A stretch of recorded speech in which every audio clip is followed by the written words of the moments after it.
Con 10.027.254 habitantes, Bolivia está situada en el centro-oeste de América del Sur. Bolivia fue parte del proceso de colonización española que dio lugar a grandes saqueos de los recursos naturales. El año 2006, Bolivia cambió su destino político. Evo Morales Saima se convirtió en el primer presidente indígena electo en Bolivia. Así, después de instaurar una conflictiva asamblea constituyente y en reconocimiento de la diversidad cultural que forma parte del país, se trastocó su nombre formal de República de Bolivia a Estado Plurinacional de Bolivia. La ciudad de La Paz, situada a 3.600 metros sobre el nivel del mar, es la sede de gobierno, en cuyo corazón, desde 1836, cobija a la Universidad Mayor de San Andrés, siendo una de las más grandes del país, pues posee 13 facultades, 54 carreras. El edificio que actualmente ocupa es considerado un icono de la arquitectura boliviana, conocido popularmente como monobloc.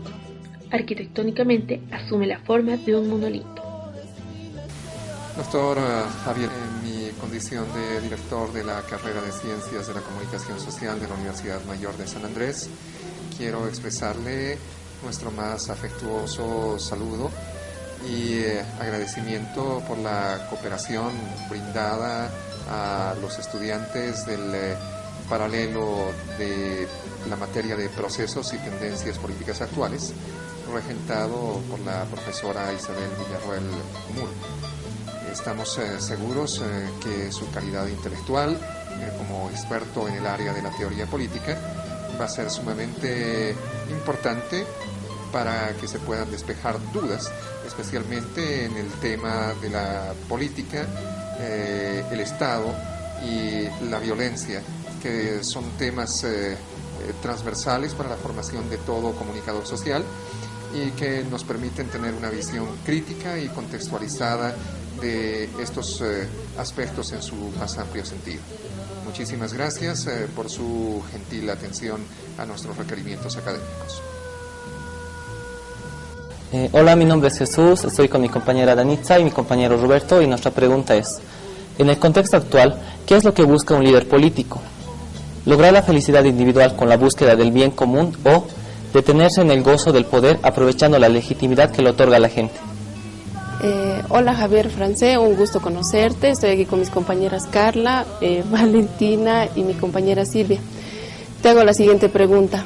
Considerando que las definiciones de Weber y Smith acerca de la política y lo político fueron desarrolladas en épocas y circunstancias diferentes a la sociedad actual, la pregunta es la siguiente.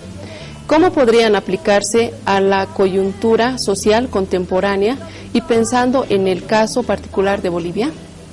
Un gusto, Javier. Hola Javier, buenas noches. Mi nombre es Elena Carvajal, estoy acá con mis compañeras Noelia, Carmen. Y bueno, queremos hacerte la siguiente pregunta. Javier, usted en una de las opiniones que vierte, dice que la política es dominante y que también la política siempre administra elementos que están fuera de ella y no crea. ¿Esto es una regla ya establecida? Con gusto estaremos esperando pues la respuesta que nos vaya a dar. Buenas noches. ¿Cómo está, doctor Javier? Mis compañeros Gisette, Marcelo y yo, Pablo, le hemos formulado la siguiente pregunta. Considerando que la violencia es un monopolio de uso exclusivo del Estado, en Bolivia tenemos sectores en los cuales se practica la justicia comunitaria. Si para estos los resultados fuesen satisfactorios, ¿cree usted que estos hechos políticos podrían cristalizar un orden jurídico a nivel nacional o se puede considerar como violencia ilegítima? Buenas noches, doctor Javier. Mi compañera Caterina Álvarez y Adelaida Campos, y quien le habla, Reinaldo Huanca. Tenemos dos cuestionantes en respecto a, haciendo una reflexión sistemática sobre las réplicas vertidas en el texto ¿Qué es política?, de Javier Francé. Se indica el actual contexto político que regula y que avisora las acciones políticas del Estado en Bolivia en torno a la actual constitución política del Estado. La preocupación hace referencia inicialmente a la realidad política que se vive en nuestro país y en concordancia con las posturas plasmadas en el texto de Francé. Podemos afirmar que haciendo históricamente el Estado no ha fomentado el ejercicio de los derechos ciudadanos. El Estado se ha convertido en un instrumento de los gobiernos de turno para llevar a cabo sus respectivos proyectos políticos. Ahora bien, para comprender lo sustancial de las ponencias del autor, cuando cita a Aristóteles con el bien común y la ética, Weber con la democracia de masas, y por último Smith con el enfoque de soberanía del derecho guiada por el interés para obtener el dominio, deseamos que el autor explique cuál es el enfoque y análisis político que merece una posible reelección del presidente Morales para el 2020, probable cuarto mandato consecutivo, cuyo mecanismo sería volver a cambiar la Constitución vigente desde 2009, que establece 5 años de mandato de presidente y vicepresidente y admite la reelección por una sola vez de manera continua. Tenemos la siguiente interrogante también. Vimos un análisis del partido Podemos en España, donde el señor Juan Carlos Díez nos dice: yo no hago política, solo quiero arreglar los problemas del país. Entonces usted se basó en el libro de Carl Schmitt, donde nos dice: toda comunidad convierte la vida individual en un asunto político. Quisiera que pueda aclarar esta cita, ya que todos hacemos política. ¿Cómo puede uno arreglar los problemas de un país sin hacer política?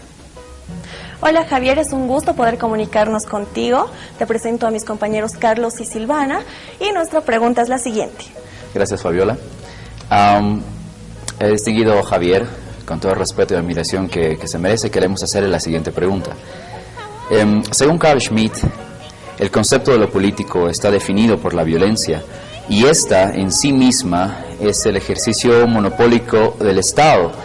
Entonces, ¿cree usted que el Estado boliviano gobierna bajo un régimen de violencia directa y o simbólica con el fin de mantener un líder de manera permanente y así crear una política que se reproduzca en este proceso histórico?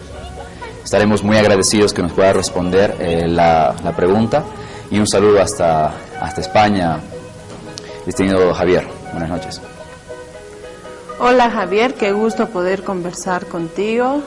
Te mando un abrazo a la distancia. Te presento aquí a mis compañeros Janet Mendieta, Jenny Marino y mi persona Claudia Berríos, esperando que algún día puedas visitarnos aquí. Bueno, te tenemos una pregunta. Gracias, Claudia. La pregunta que tenemos es: Carl Schmitt dice que la política en su naturaleza está la decisión. Y según tu persona en el libro, La primacía de lo político, crítica de la hegemonía como administración, haces mucho hincapié a que esa decisión surge de la nada. La pregunta es: ¿cómo se puede implementar la teoría de Carl Schmitt en la realidad política? Te agradecemos por respondernos. Hola Javier, nosotros somos Dayani y César. Con agrado leímos tu libro y esperamos que nos respondas esta pregunta. Bueno, en tu libro señalas que la vanidad es un pecado mortal para el político.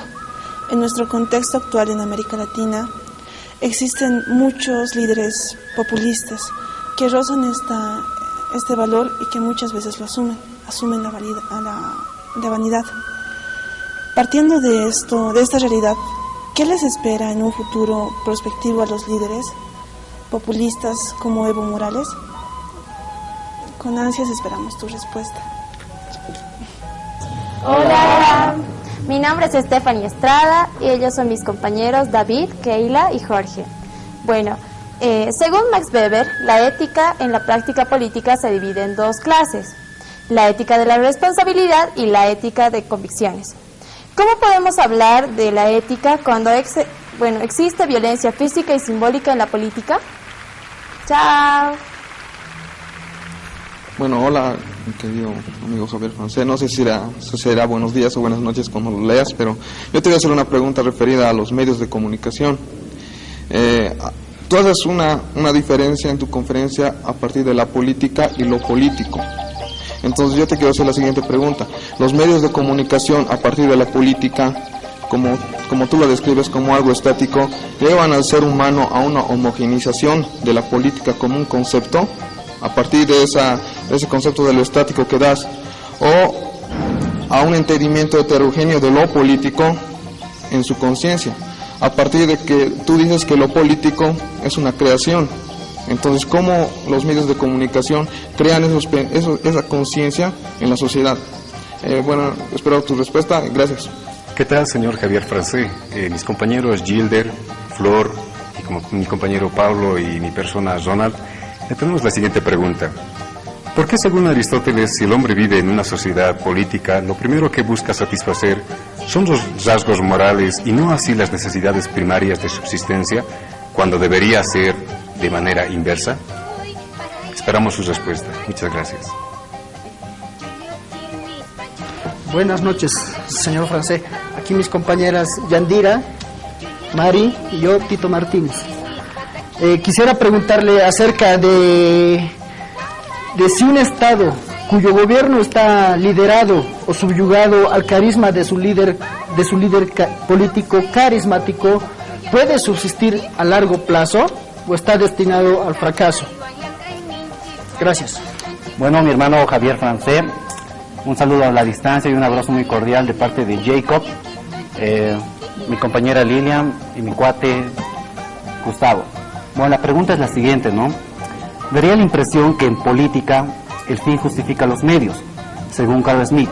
Partiendo de esta idea, es correcto decir que alcanzar el poder violando las leyes, la democracia, violando los derechos humanos, como ocurrió en Latinoamérica durante los gobiernos militares, es justificable. ¿Por qué? Muy buenas noches, Javier. Un saludo muy cordial desde los Andes bolivianos. Nosotros somos el grupo de procesos y tendencias de la política contemporánea y en este marco nos hemos hecho la pregunta de tu tesis de doctorado: ¿qué es la política? Precisamente tu libro nos ha inspirado a un conjunto de preguntas que esperamos puedan ser intercambiadas e intercaladas a través de la comunicación virtual, que nos permite romper fronteras, acercar mundos, abrir nuevas expectativas. Para nosotros, que somos de la carrera de Ciencias de la Comunicación, esta es una experiencia innovativa y ten por seguro que no podría dar un paso adelante si no contara con la calidad y la calidez humana de los compañeros que muy pronto serán comunicadores sociales. Por eso, desde Bolivia, nosotros con mucha fuerza te mandamos nuestros saludos con nuestro famoso grito de guerra. Chicos, luz, cámara, acción.